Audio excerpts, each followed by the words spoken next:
The History Zone meets the ancestors on BBC Two in 20 minutes. Here on BBC One, the BBC News with Sian Williams. Prince Edward marries Sophie Rhys-Jones at a ceremony in Windsor Castle. Both get new titles. They become the Earl and Countess of Wessex. Kosovo Albanians are accused of attacking and setting fire to Serb homes.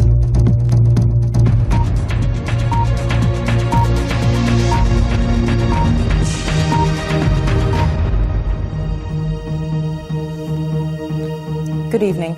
Prince Edward has married Sophie Rhys-Jones in a ceremony at St George's Chapel at Windsor Castle that deliberately lacked the pomp of recent royal weddings. Earlier, the Queen bestowed new titles on the Prince and his bride. He becomes His Royal Highness the Earl of Wessex, and Miss Rhys-Jones will be Her Royal Highness the Countess of Wessex. Our royal correspondent Jenny Bond reports from Windsor.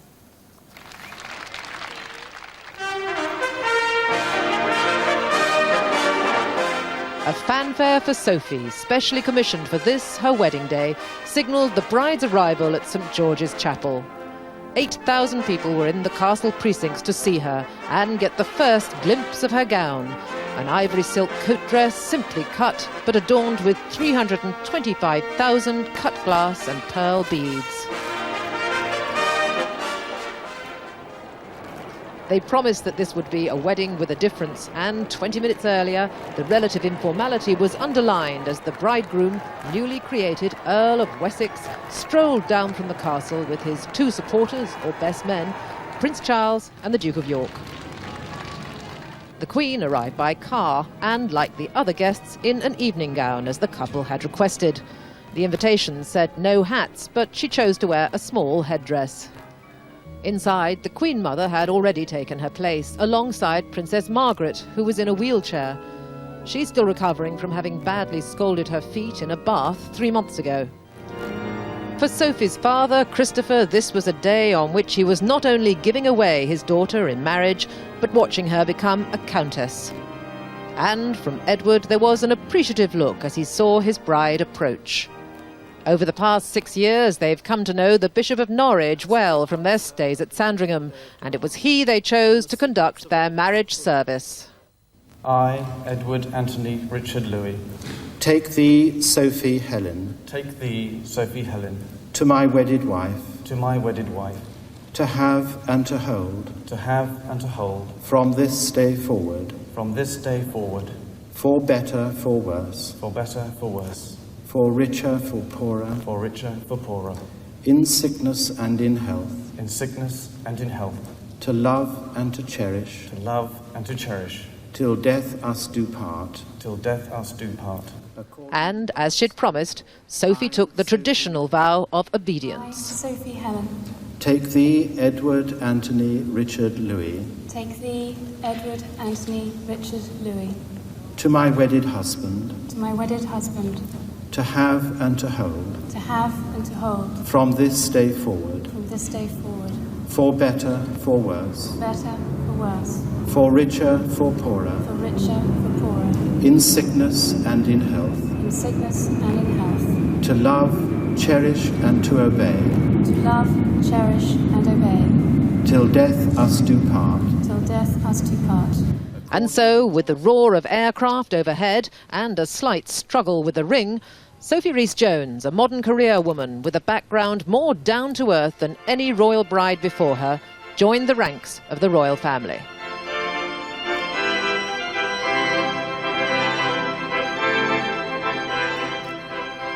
And this was the sight the crowds had waited for. The new Earl and Countess of Wessex at the start of a royal marriage that has to work.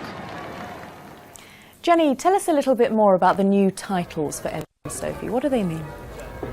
Well, yes, it's interesting. There's been a lot of speculation about whether it would be in keeping with the public mood for a new title to be given, but the Queen has taken the traditional route here. Interesting, though, that Sophie and Edward have said that they don't want any of their children, when they have them, to be HRH. They will simply have a courtesy title, Lord or Lady. And also, the Queen and the Duke of Edinburgh and the Prince of Wales have agreed that in due course, Prince Edward will become the Duke of Edinburgh. That'll be after the death, of course, of the present Duke and indeed of the Queen.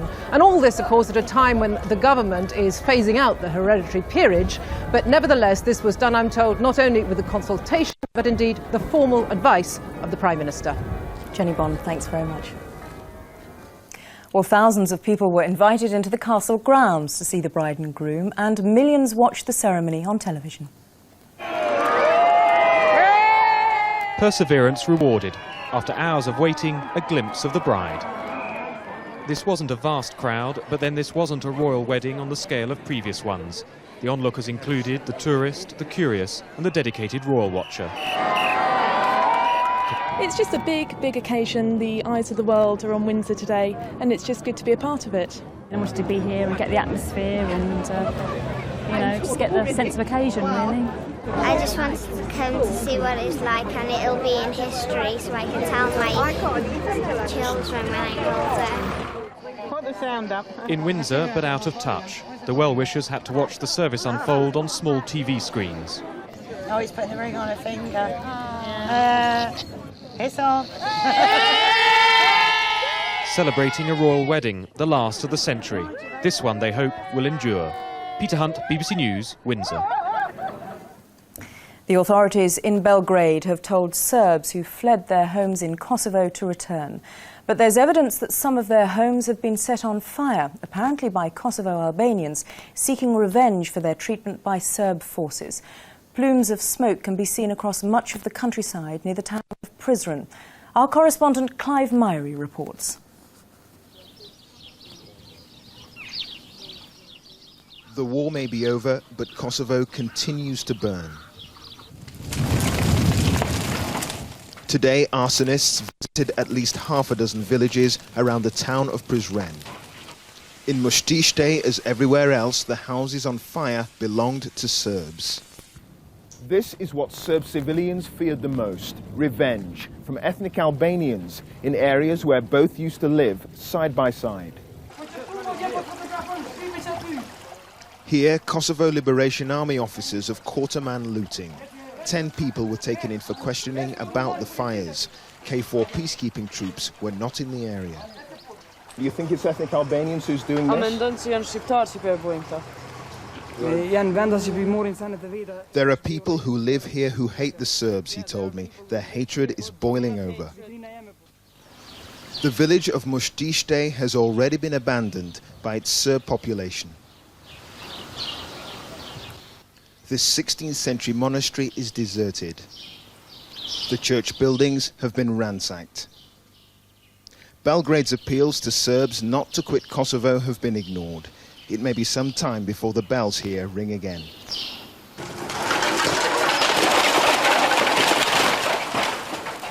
In Kosovo, the divisions between communities are as deep as they've ever been. This time it's the Serbs who are on the run. Clive Myrie, BBC News, Mostište in southern Kosovo. Serb civilians are still leaving Kosovo's capital, Pristina, despite NATO's promise to protect them. Some of those who are still there have been helping to restore water and electricity to the city, supplies desperately needed by the Kosovo Albanian refugees returning home. It's wonderful to be back home. Well, almost. The Sahiti family, Albanians who've been in a refugee camp, this morning surveyed the results of Serb looting.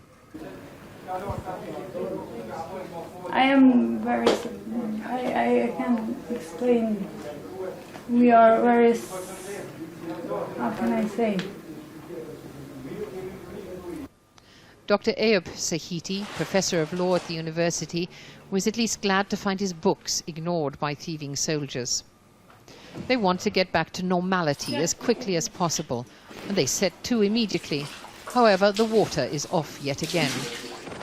There is plenty of it in the reservoirs, but no electricity to pump it. Serb water workers have agreed to help, but as the pumping station is only 100 yards from the local HQ of Albanian fighters, the British have to give these nervous men protection. The electricity supply is fragile, mainly due to NATO bombing of the Serbian grid.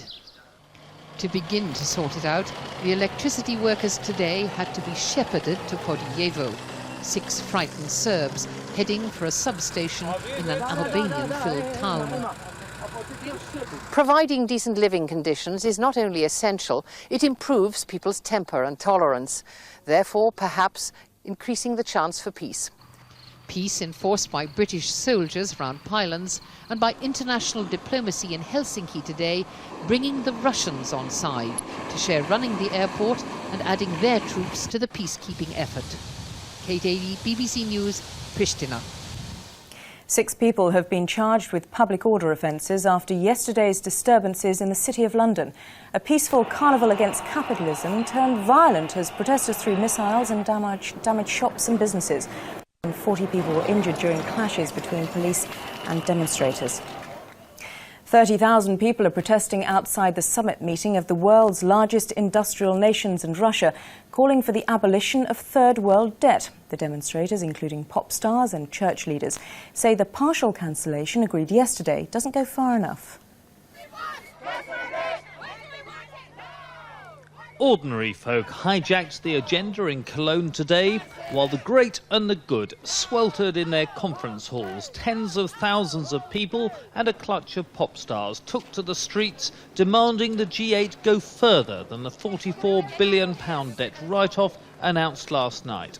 I'm the whinging pop star. Well, actually not whinging, because it's a good start what the G8 have proposed on debt relief. But it's not what we're looking for. The cost to Britain, for example, of removing its debt would be 75 million quid a year for about 30 years, which is 0.001% of the national budget. Just to make us feel good, it'd be cool. A penny a year each, I'd do it. The thousands of people besieging Cologne today want the entire debts of the developing world written off. That they won't get. But this has been a stunningly successful campaign in putting the issue onto the agenda of the political leaders of the rich world. Peter Morgan, BBC News in Cologne. And that's it for now. The next national news is at 10:15. Have a very good evening. Bye-bye.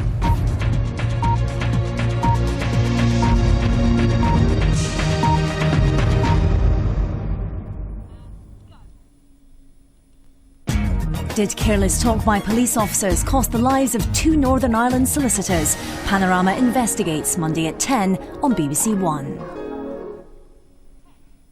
It's one of the toughest jobs in politics. Imagine life as Leader of the Opposition. William Hague reveals all on BBC Two at 8:10.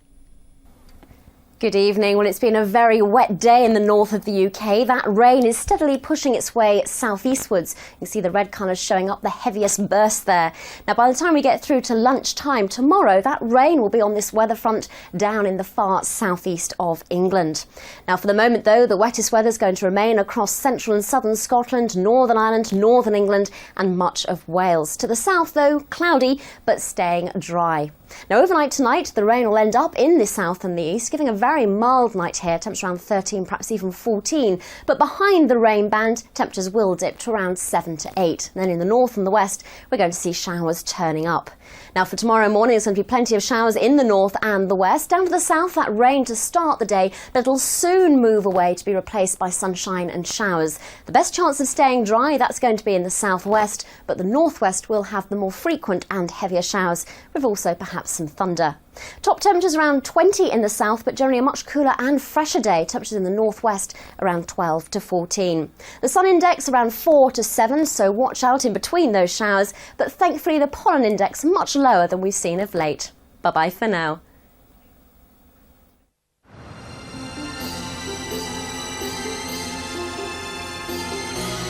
Oh, and a clean ace from Rosetsky. Here is Jana Novotná, Wimbledon champion.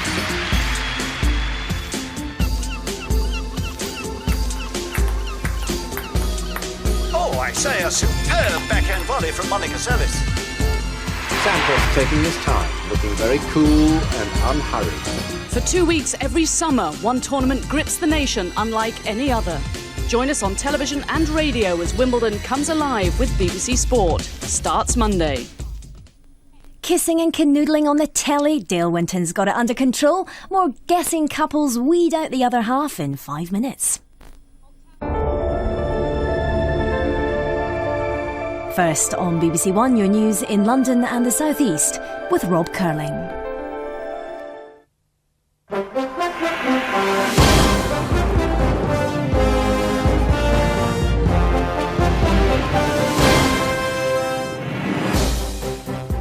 Good afternoon. A school in North London is offering its pupils counselling after a 16-year-old boy was stabbed to death less than an hour after finishing his GCSE exams. It happened yesterday as the boy was waiting for his bus home. 2 teenagers are being questioned by police about the attack.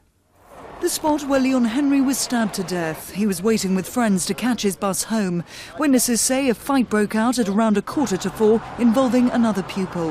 It had a lot of commotion on the left-hand side, and a lot of boys, around 20 to 30 youngsters. And I heard a lot of noises, and one of them, they start throwing punches to each other. Those paying their respects say Leon was popular and talented. He was a respected senior at Alperton Community School and was due to start college in September. Leon was a normal 16-year-old, average guy. He was loving, friendly, and did what normal 16-year-olds do. Schoolboys are carrying a knife and stabbing one other one. It's very shocking. I'm very concerned about my son coming to the school now. Leon's friends say he was preparing for a weekend of celebration as he just finished the last of his GCSEs moments before the attack. All agree he had a bright future ahead of him. Max McKean, Newsroom South East, Wembley. Police are studying closed-circuit television pictures to try and identify those who took part in yesterday's violence in the City of London. 6 people appeared in court this morning, charged with public order offences, and police say more arrests will follow. After the storm, the clear-up, the city streets quiet today except for the activity of contractors repairing damage and cleaning graffiti. The carnival against capitalism had begun peacefully but turned violent. 100 were hurt, 38 needing hospital treatment. One woman still in hospital tonight with a broken leg after falling under the wheels of this police van. Officers say the violence was caused by a minority intent on creating mayhem. Today they began studying CCTV footage to identify those responsible. We have CCTV cameras deployed around the city capable of very, very high quality imagery, and we will be using the product of those cameras and our intelligence gathering operation to pursue those responsible for the violence. Police are also criticising some of the 40 organisations which took part in yesterday's protest, accusing them of willfully failing to cooperate with police in the run-up to the demonstration. Graham Major, Newsroom South East. Well, our sport, and 3 matches today involving our counties in the CGU National League. These all one-day games, of course. In the First Division match at Headingley, the possible England captain-in-waiting Nasser Hussain scored a century as Essex Eagles reached 241 for 7 off their 45 overs. Yorkshire Phoenix 131 for 2 off 31 overs.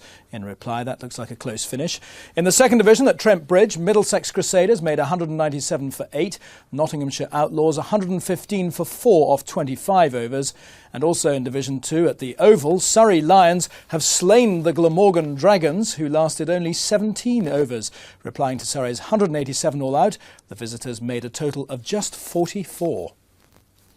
And finally, rowers from all over the world have converged on the Thames this weekend for the Henley Women's Regatta.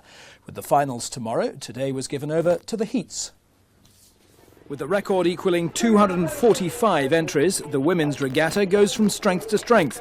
Amongst an impressive number of foreign entries in this, the event's 13th year, are the first Australian crews to take part, such as the University of Sydney, who'd flown halfway round the world, only to go out in just their second heat. Rachel, it's a long way to come for just 2 races, isn't it? It certainly is. We did hope to race 5, but 2 is better than 1, so it's a long way to come, but we've really gained a lot of experience out of it and we've had a great time. Among the highlights of the weekend is the attempt by Mortlake's Sue Appleboom to claim her record-breaking 10th Henley Women's Sculling title. It's also my last Henley Women's Regatta. I've decided to retire after this weekend, so I'm hoping to go out on a win. Trophies for the 21 events will be awarded tomorrow afternoon, with Olympic gold medalist Steve Redgrave, patron of the regatta, presenting the winning Coxless pairs with the much-prized Redgrave Trophy. Well, if you get down there tomorrow, it should be quite a good day weather-wise. Rain clearing early on, hopefully, through the southeast, although Kent could stay wet. And then we'll have sunny intervals and some showers with temperature around 20 Celsius, 68 degrees Fahrenheit. That's it. We're back again tomorrow evening.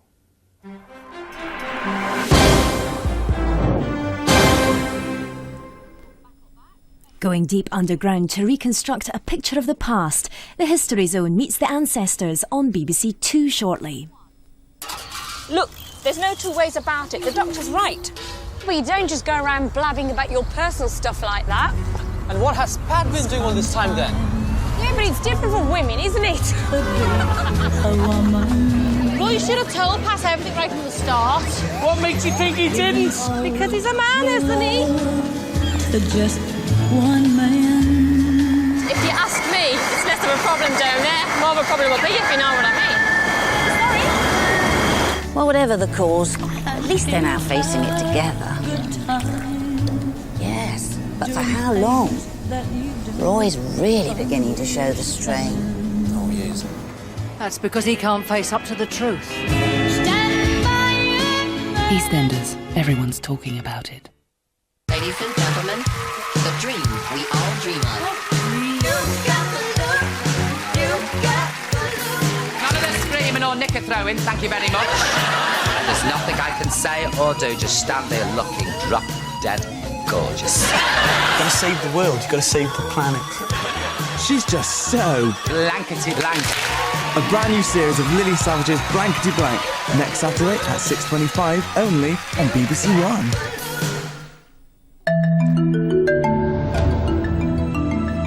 Not one, but two cash draws when Simon Mayo hosts the New Look National Lottery winning lines in 45 minutes. First